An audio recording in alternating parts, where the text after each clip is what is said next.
انتقام لینے اور بدلہ لینے پر قادر ہونے کے باوجود اگر کوئی بندہ مومن کسی کو معاف کر دیتا ہے، درگزر کر دیتا ہے، تو یہ اس کی ایک بہت بڑی مؤمنانہ شان ہے، وہ بہت بہادر ہے۔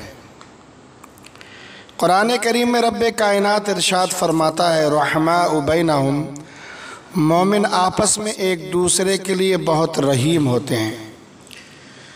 حضرت سیدنا امام حسن رضی اللہ تعالی عنہ کے غلام نے ایک برتن بے احتیاطی کے ساتھ اٹھایا جو خاص ہوگا یا قیمتی برتن ہوگا، وہ اس کے ہاتھ سے گرا اور گر کر ٹوٹ گیا۔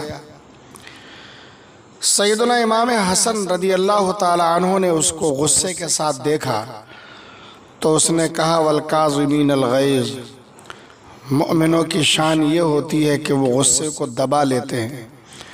آپ نے فرمایا کظمت الغیظ، میں نے غصے کو دبا لیا۔ اس نے فوراً کہا والعافین عن الناس، اور لوگوں کو معاف کر دیتے ہیں۔ فرماتے عفوت عنک، میں نے تجھے معاف کر دیا۔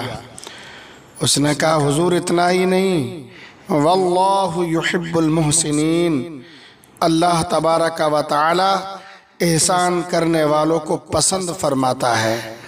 آپ نے فرمایا جا میں نے تجھے آزاد کر دیا۔ یہ شان کہ قدرت رکھنے کے باوجود انتقام لینے کی طاقت رکھنے کے باوجود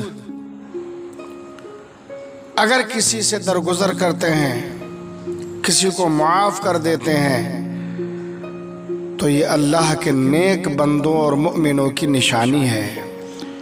ہمیں چاہیے کہ ایک دوسرے کے ساتھ درگزر کا معاملہ کریں، ایک دوسرے کے ساتھ بھلائی کا معاملہ کریں، کیونکہ اللہ تبارک و تعالی بھلائی کرنے والوں کو، لوگوں سے درگزر کرنے والوں کو پسند فرماتا ہے۔